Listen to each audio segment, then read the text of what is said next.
Guys, earlier this morning, Chris Mannix, who works for SI, tweeted out that the Cavs and the Hawks are engaging in serious conversations. Take whatever you want, Ant. And the Cavs are emerging as the front runner for the 6'8 swingman. We talked about DeAndre Hunter a little bit yesterday, how he compares to Cam Johnson. Jason, you were not on the show yesterday, so I want to start with this for you. Is DeAndre Hunter the guy you would be most targeting? And if he is the eventual outcome for the Cavs at the deadline, is that a small upgrade, a big upgrade? How do you look at that potential move? I don't know that he would be the number one guy that I would target. But, I mean, if they could pull it off, it would certainly help. There was smoke around DeAndre Hunter and the Cavs going all the way back to the draft. They really liked him in the draft. And Atlanta traded up. They did, to the number 4 pick to take him New Orleans before Darius. It was funny. I don't know if I should say or not, because I was sort of checking around the league, and Griff actually texted and said, well, they're not getting DeAndre because I'm trading the pick to Atlanta for – so they traded with New Orleans. Funny. So and sure enough, 2 hours later, Atlanta moved up to one spot ahead of him, and that's how Darius wound up here. So they've liked him going back since the draft.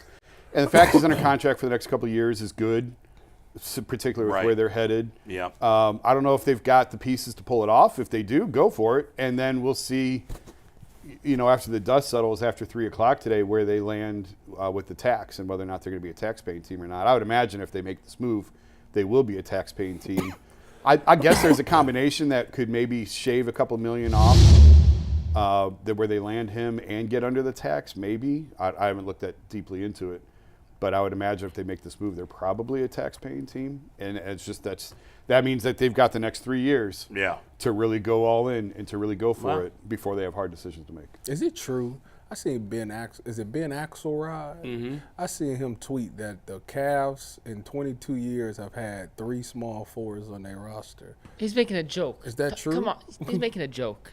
Stop it, Tyvis. What? I didn't see the tweet. I don't even get it. He was saying that they had LeBron, Luol Deng, and Jamario Moon. And I'm like, dang, we ain't got that many small forwards. It made me think, who else was a small forward for this team? Alonzo G. He was good. He was a decent player. Jetty Osman, Lamar Stevens. Look at you. I liked Alonzo G. Nice Alonzo dude. He was a hard worker. Yeah, I liked him too. Alonzo G. I forgot about him. Those are the ugly years with Alonzo G. I covered all of them. So, Mike, by the way, is there a backup center on Houston on Atlanta that they could get as part of a 3-for-2 deal or something? Ain't got no center. Or is that something they're more likely to get in the buyout market if they make a 3? I think that's more of a buyout market potential. Yeah. But there is a way to finagle the deal, and I'm pulling up the trade tracker right now just to make a fake one. But there is a way to get under the luxury tax and DeAndre Hunter. I mean, if you do that, it's a home run. What are we? I think we're talking about the getting under the luxury tax so much. Like, does it fans involve? don't care about that right Does now. it involve trading Max Strus? It does not involve. It's Levert and then pieces, much smaller pieces to match the salary. Tristan. You could do Tristan. You could do Porter. Niang, Porter. You got to do a little more than that. Well, the key. Let's get back to the focus of this with DeAndre Hunter, because that's what people care about. How big a difference does he make for the Cavs? I think the significance with DeAndre Hunter is it moves Dean into a backup role as a backup big. Right. And you're not relying on him. That moves ahead of Niang, so you're not relying on him as much. It gives you some flexibility there. You could really get creative with some of the lineups that you play. You could play Dean and Hunter together. With Evan Mobley or with Jared Allen. So it's definitely an upgrade, 100%. It's an upgrade over what they've got. And, I'm kind of with Mike. I think Cam is a better fit. I think he's the number one.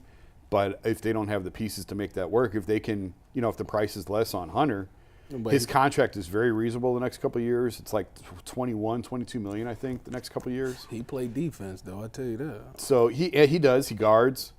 He can make shots. He's not as good of a shooter. No. Right there you can see he's not as good of a shooter as Cam, but he can make shots. So I think, and again, he's a guy that they've targeted going back to the draft in 2019. Yeah. Which one do you always liked? Which one? What is he, 6'8"? So he's 6'8", has a 7'2" wingspan. He was known as a defensive stopper coming out of college. He played with Ty Jerome at college. I said he was 24 yesterday. Hand up, I'm wrong. He's 27, which is still young, but not as young. I don't know where I got the 24 from. So my bad. Hand up. I'm sorry. But he's 6'8" with a 7'2" wingspan. He's moved into a 6-man role this year with Atlanta, which has taken him off guarding the opposing team's best wing, which has helped him be a much better offensive player. I think he'd kind of go back into the role he was in previously in Atlanta with the Cavs, where he'd be the primary defender on whoever the other team's best wing is. So I'd expect his offensive numbers to go down a little bit if he came here. That's okay. Also a much different team and different system, so he may not get the same level of shots. But in terms of a big, versatile, physical defender, he fits kind of the exact mold of what they're looking for. With the 7'2" wingspan, he has the ability to be a small ball 4, and even in certain very, very rare instances against small ball teams, he could probably play a little bit of the 5 if you want to go with the crazy old school death style lineup. Well, I mean, it sounds like he's a great fit for them. And, I know everybody, Cam Johnson's, but the difference between the two may be enough that they can get one and not the other. They're probably trying to get both guys, but maybe they realize, hey, listen, we don't have enough ammunition to get Cam Johnson. And maybe DeAndre Hunter is a better fit, actually, because he's a better defender. Well, I mean, don't they need that more? He would take Okoro's role. I like Johnson better. I'll stay in with that. I want to ask you guys this, though, real quick. But wait, Mike, hold on 1 second. I don't think they need more defense. I think they need more offense. But they didn't lose to Boston because they couldn't stop them. They didn't lose to New York. That's one game. They didn't lose to Houston because Houston scored 130. They didn't lose to OKC because. But they've scored. They're second in scoring this year. Not necessarily against the best teams. They're putting up 140 on. But this guy's a good scorer. He's a way better scorer than the guy he's replacing on the Cavs. So you are getting that upgrade on offense, but you're also getting a defensive upgrade. I take him. Listen, you know better than me. I would take him. I'm not saying I don't like DeAndre Hunter. I just like Cam Johnson a little more. And if someone disagrees, there's certainly merit to that. It's not like it's bad. But the difference between the two may be their ability to get one and not the other because they don't have much to trade. Well, that's what I wanted to bring up. Yeah. I think it was very convenient that the leak of their interest in DeAndre Hunter came out yesterday. And I'm curious what you guys think on this, because the timing to me lines up perfectly. A, you leak it out there to essentially tell the Nets, we have another option. If you don't want to budge on your price for Cam Johnson, we're fine with DeAndre Hunter. We've always liked him. And then 2, it gets it out there that now the Hawks, and I'm sure the leak was on both sides, but the Hawks know, all right, they are serious. If we want to make any deals, and they haven't yet, this is a legitimate possibility to send a guy to get some sort of asset back, whether it be a LeVert, a Tyson, a pick, whatever that may be. But I thought the timing was pretty interesting as a hardball tactic by whoever leaked it to potentially get the Nets to lower the price of Cam Johnson. I don't see how it could be a hardball topic, Mike, when there's got to be multiple teams interested in Cam Johnson.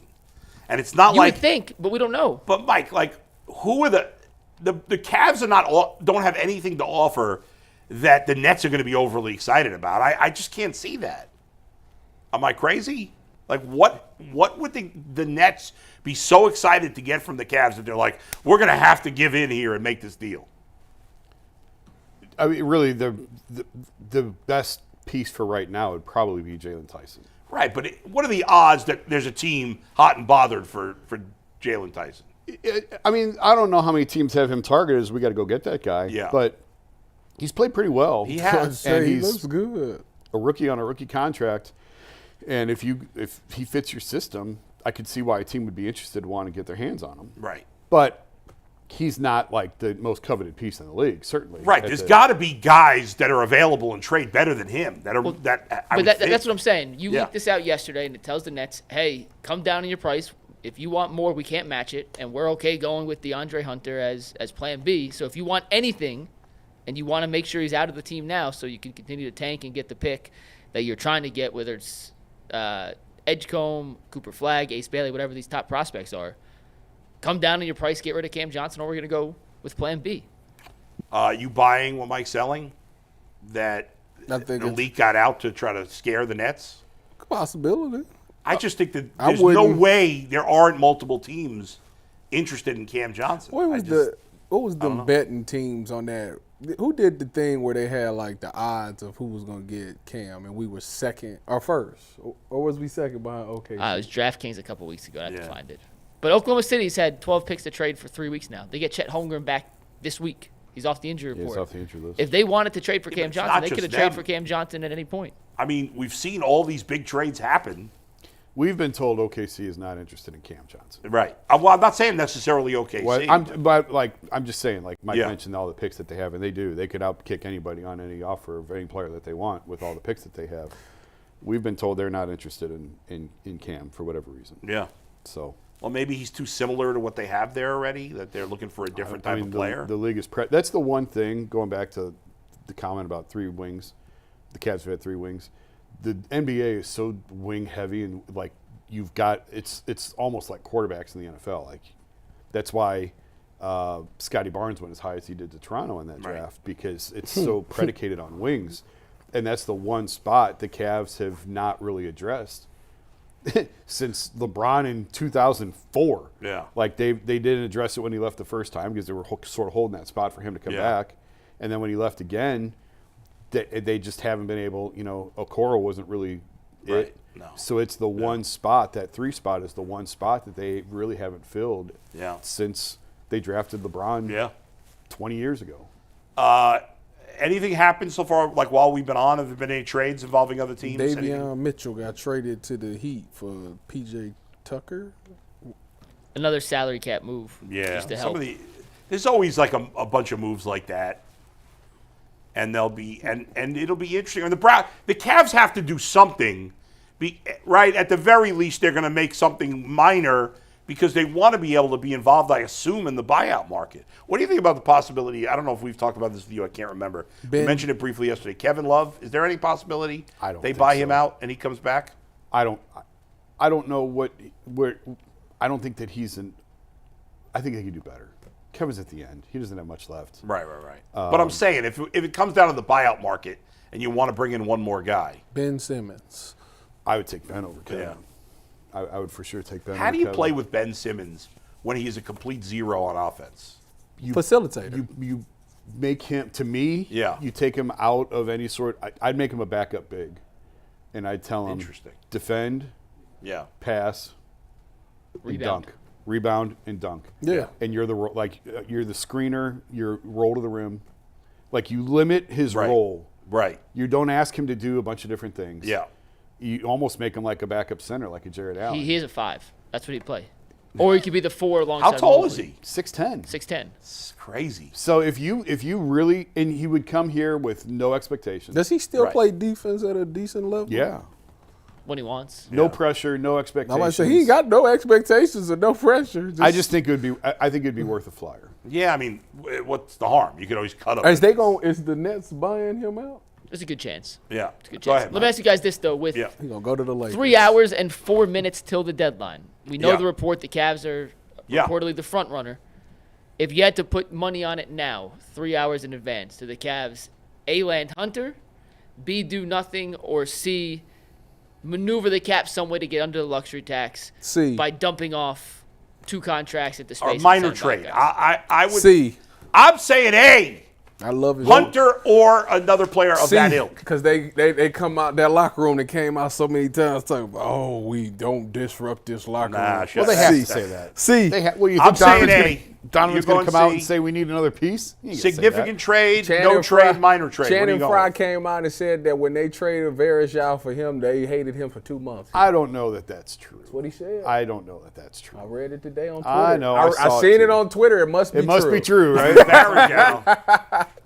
I would like to see them make a move for Hunter or Cam. I tend to think C. that they don't have enough even to get him, but I could be wrong. So you going with C? I'll go with C. Thank you. You want a But minor trade? minor trade, a minor move, and then active in the buyout market. But Yeah. hey, if they can pull something off for Hunter, that'd be great. I can't see McNuggets? them doing absolutely nothing today. I don't think that they That will doesn't do, make I any don't think sense. that they will do nothing. Because then you don't even have any options in the buyout market. Yeah, I don't think that they do nothing.